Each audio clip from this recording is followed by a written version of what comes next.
into this week's video. Now this week I'm going to do something a bit different. I've got my dad in the video. The reason being, and I've been meaning to do this for a long time, is he played with Rod Stewart before he was famous. And what year was it? 63 I first met him. Right, and of course people weren't walking around with cameras in their pocket, or phones with cameras in their pockets these days. But we do have some proof of this, don't we? Just to start the video with some proof so that know that we're not just making this up as we go along. Where's the diary? Ah, yeah. Oh, I know here it is. So in this, was it 1964 diary? This is 1964 diary, yeah. I have written down in very faint pencil. Yeah, the pens come through on the other side, unfortunately. Yeah. Interestingly, when I looked at his autobiography, I noticed that a couple of numbers weren't quite the same. Yeah. And I don't know whether that... I never rang him or wrote to him, but I wonder if he's sort of fobbing me off slightly. Well, because I think he didn't... Because that was the address of his parents' newsagent in Highgate.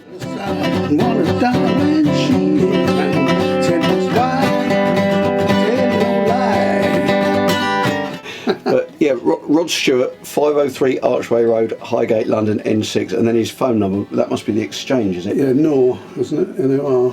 Looks like MOU. Oh, don't know what that is. 6137. Yeah, that's when you had figures as well as numbers, but the figures were still on the same dial. She can't get that George Clinton, sweet Georgia Brown.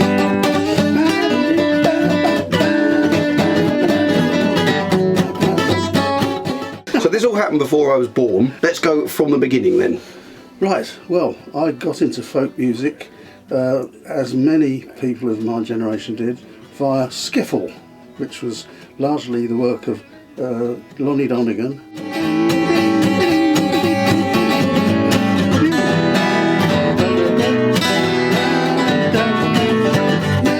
And the Vipers skiffle group, and a guy called Rory McEwen, who used to be on an early evening television programme singing a folk song, usually with his brother Alex.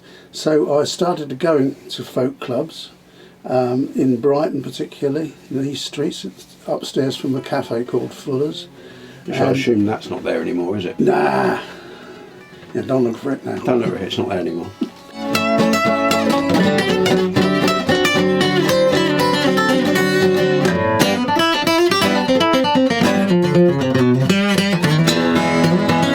And I don't know how this happened really, but I started to be a member of a sort of a Sunday club on Brighton Beach, where a lot of guys, would-be beatniks, they look quite smart for compared with some of the scruffs.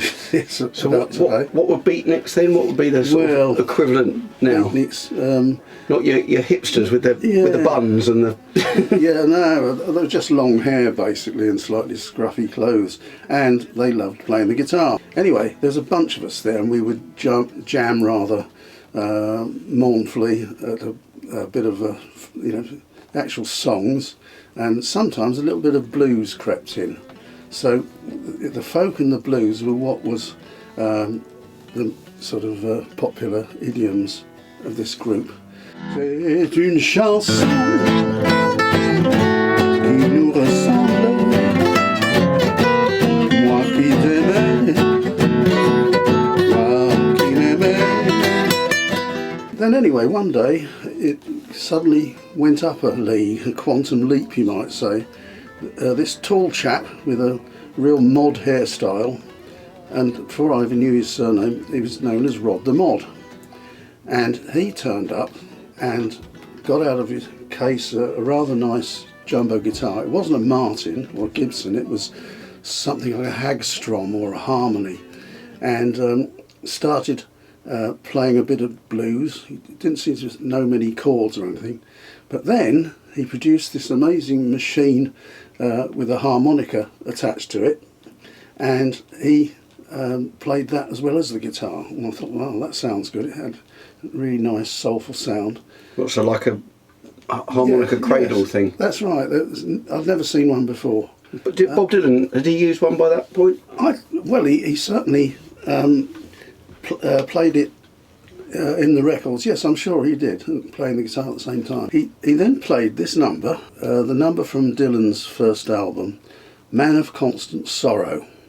I learnt later that it was actually Dylan's own version of an old American. I was going to say that's not. He didn't write that one, did he? No, he didn't. It's like write a traditional. It. Yeah, but it was his own take on it, and it was very, very haunting. We asked him where it came from. He said it's Bob Dylan. I don't know if he thought Dylan had written it.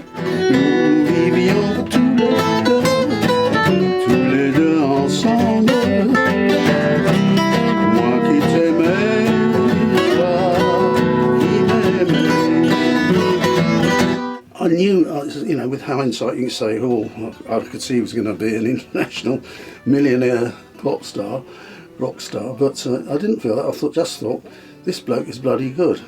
A folk singer with an extra dimension. I just knew he would do stuff, but I didn't realise how good he was going to be or how famous he was going to be. So anyway, we got talking, and I said, in the way of the old American films about musicians, say I play a little guitar myself. And he said, well, play this one. He gave me this wonderful Crown Jewels guitar. And so, having had a crappy guitar up to now, I started playing. It was so easy to play. And I started playing some 12-bar blues. At which he got a mouth organ out, didn't put it in the machine, just played it and sang. And it was wonderful, and we struck up a sort of friendship straight away, but I never called him a great bosom pal. Mais la vie sépare ceux qui s'aiment tout doucement sans faire de bruit. Anyway, at the end of the session on the beach, getting near 7 o'clock it was on a Sunday, pub opening time. So we hauled ourselves up to the Heart and Hand pub. We went into this back room, it was sort of curtained off, had a load of old tatty sofas and armchairs in there, and we had a jam, and that started a tradition lasting not that long, but next Sunday I went along to Brighton a bit later than normal, and as I got off the bus by the area on the Brighton beach, by the Guinness clock, you'll have to look that one up, I saw a large crowd gathering. I couldn't see Rod, and I was walking along the top of the prom, and he caught sight of me, and he said, George, he didn't say, get your ass down here, he just said, come down here, quick, quick. And so I went down, and he'd just replaced a string which he'd broken, and he just gave me the guitar, got his mouth on, and he said something like 12 bar in A or 12 bar in E or something, and we got playing, and much to the delight of the assembled company. So, I actually, in a way, saved his bacon that day because he was getting stressed. I think the truth was he didn't have much of a repertoire on guitar.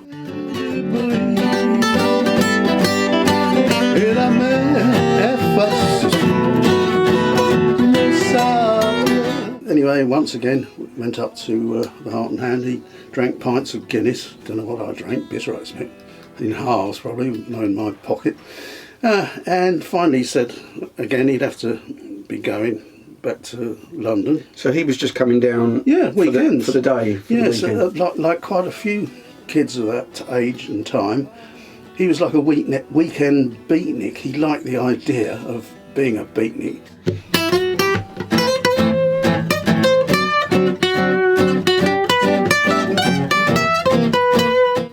Well, the thing sort of fizzled out.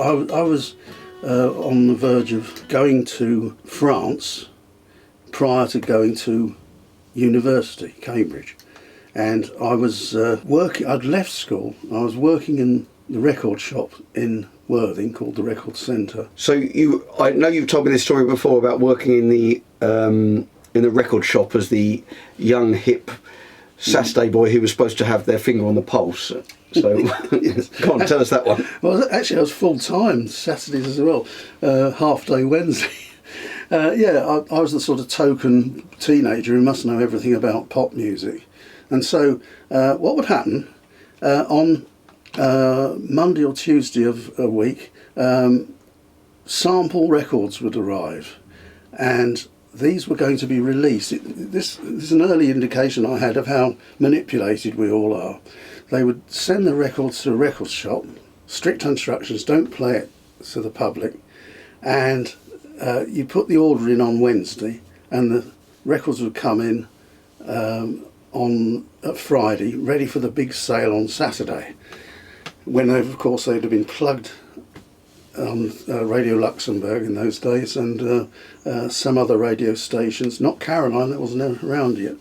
And so what Mr. Morm, the manager, did was he would get these records and summon me to his side and say, "What do you think of this one?" Can't do the accent.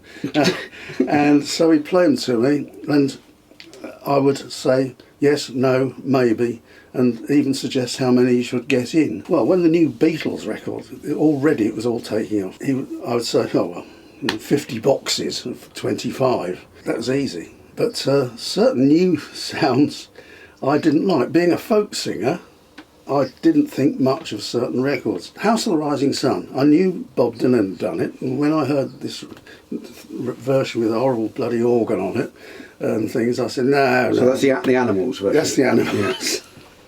Yeah. I said, I'll get 3, and so he ordered 3. And then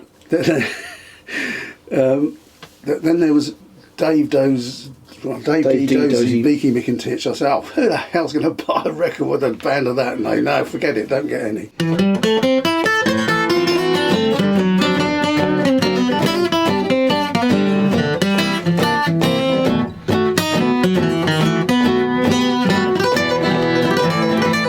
Oh yeah, White a Shade of Pale. I listened to it. I was already a bit of a classical music fan. I said, oh, crumbs. I probably didn't use the word rip-off because that expression didn't occur that. Oh, bloody hell, that's just a pinch from Bach's Air on the G string. The bloody nerve of these people. I said, no, don't bother. So, that didn't happen all the same week. I'm going to say I'd have been shown the door. But so the House of the Rising Sun, I said I'll get 3, I think. So they arrived, and would you believe it? They'd been left on a radio to somewhere, and they're all dished. So it went, so I had to bin them. And of course, on the Saturday, in they come, the teenagers, and say, no, I'm sorry, I haven't got that. Go round Mansfield's then. That was a much bigger record shop in the town. And Mr. Morn would stand at the other end of the counter, drumming his fingers on his old-fashioned wooden till, and said, this is terrible. This is terrible. Sabotage. Sabotage or stuff like that.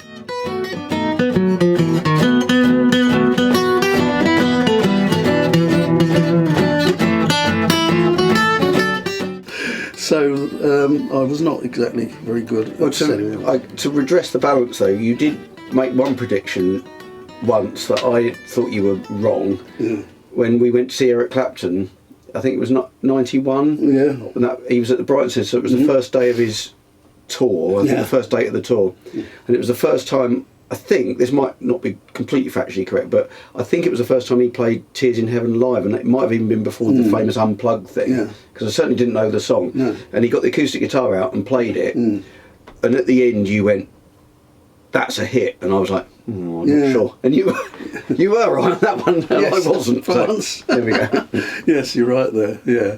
Where were we? Oh yes, back to Rod. I went to France for a bit in what's known these days as a gap year, and lost contact with Rod for a bit. But when I came back, saw that he was on again. He was actually performing in Brighton at the Chinese Jazz Club, as it was called. And he was appearing with Long John Baldry and his Hoochie Coochie Men.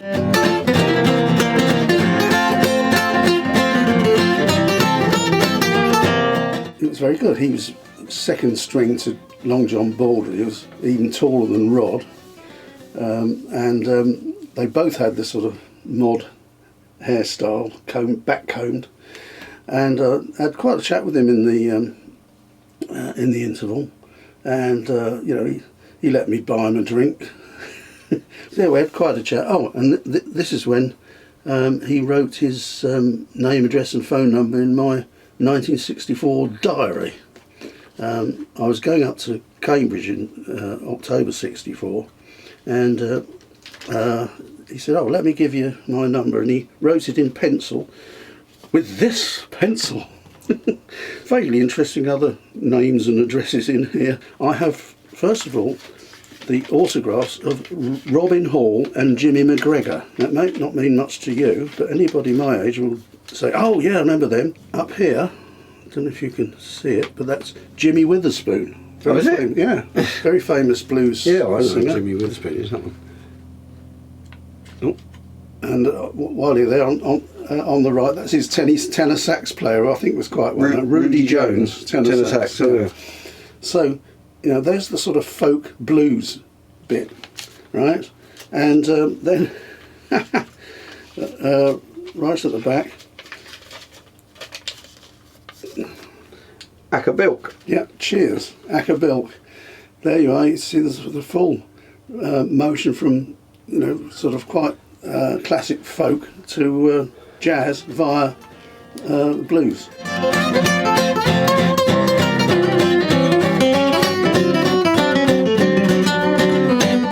Yeah, I noticed on Friday the 6th of March of the entry is... So what year was this? This 64. 64, yeah. Saw Rod Stewart at Chinese. He says he will... he sings with the Hoochie Coochie Men. So there we are, they got the date. 6th of March 1964. 1964. So that was at the Jazz Club in Brighton. Yeah. Yeah. Which Which then became the Concorde. yeah, that's right. And it's now the Aquarium. Yeah. So, zooming along, I have my 3 years in Cambridge where the jazz takes over in a big way.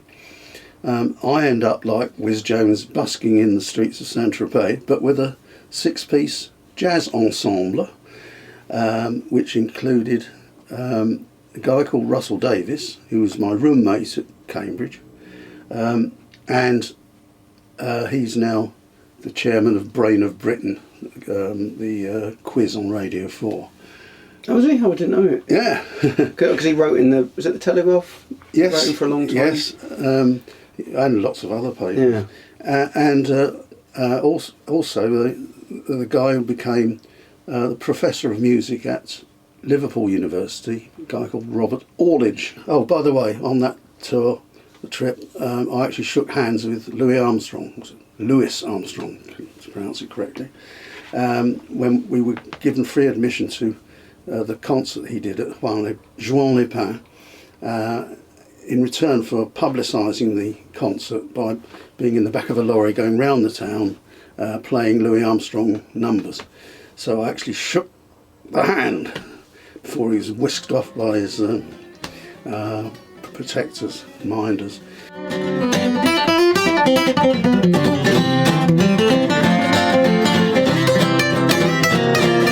I taught for 3 years in Chichester and then got married to this guy's mother and went to live in Barbados, a 3-year contract. So then, after you hadn't seen or heard from Rod for some time, or you hadn't met him again, and you then went to Barbados, which I know was the next time you heard his voice. So tell us that story about how his voice appeared on the radio. Yeah, driving home, and this voice came over the radio, which was the only thing that worked properly on this car. And I thought, sounds a bit familiar. And at the end, the DJ had a wonderful sort of Barbadian name. This is Sam Tate, otherwise known as the 008. Can't do the accent. Can't do the accent. So he said, yes, that was Rod Stewart. First big hit, #1 on both sides of the Heron Pond. Can't do the accent. And I nearly drove him off the road, bloody hell. And sure enough, it was he. So it was Maggie May. Maggie May. Of course, sorry, I should have said that. And not long after, I bought a copy of the album Every Picture Tells a Story.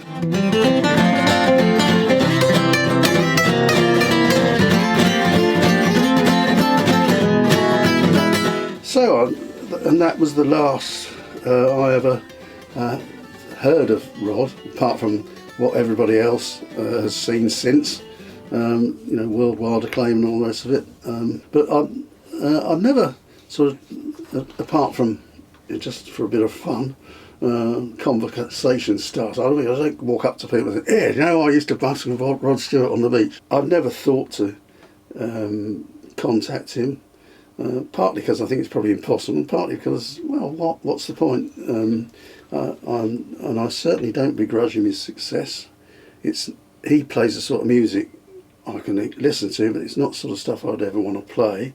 So I'm quite happy with the path I took. Well, I'm not sure you'd have looked quite as good in the spandex trousers. Well, I was thin at one time, you know, but you know, I'd never try and dine out on the story or approach him. Or make a YouTube video about it. Oh, but I have to say that. Well, one, Maggie May is my favourite song. Really? Yeah. Oh, well, you haven't mentioned about the person he wrote it with. Oh yes, a guy called Martin Quittenton. Well, I'm not sure if he's still alive, but I was a colleague of his brother Roger Quittenton when I taught at Chichester High School for boys. Yeah, Roger Quittenton was quite a famous, infamous rugby referee. So that was the other sort of connection. But Quittenton, the other one, he co-wrote Maggie May. And You Wear It Well as well. Mm. There may have been others, but those two songs sound fairly similar. I like both of those. Yeah.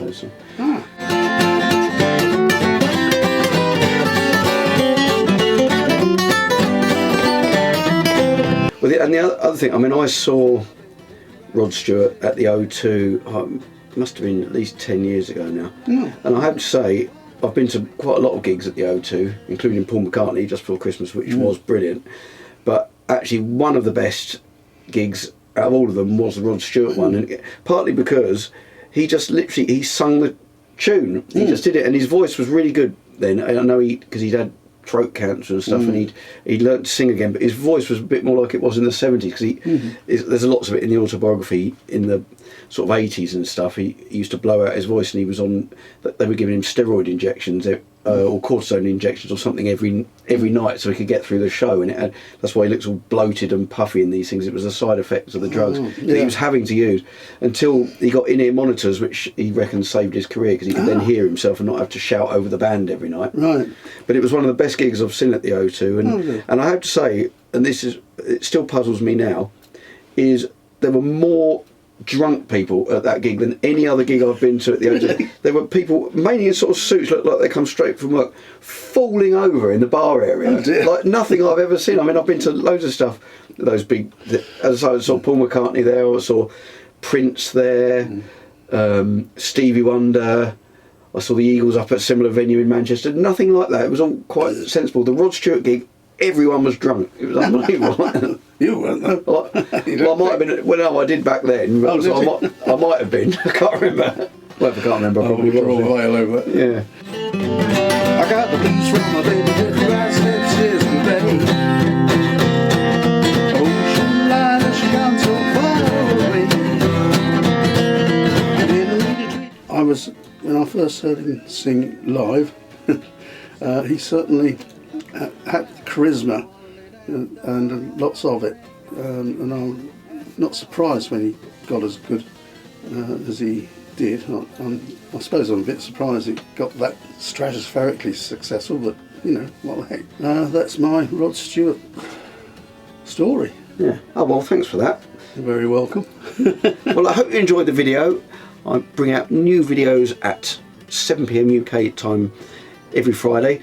Leave us a comment, leave us a like, let us know what you think, hit subscribe as well, and I hope to see you next week.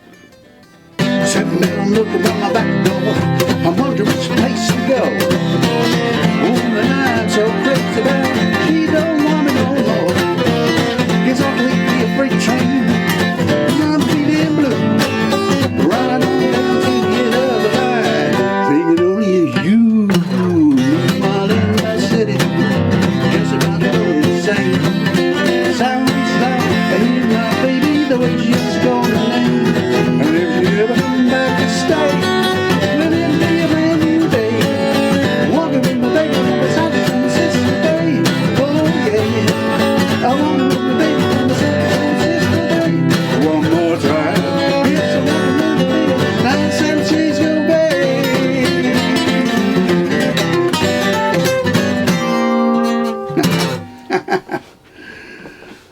I should say that's the going back to the beatniks on Brighton Beach. That was the song everybody had to be able to do, sort of thing, to be accepted. I don't mean we all stood up in line and played it and then got judged, 5-point time, nothing like that. But it was kind of, if you could play that, you were in.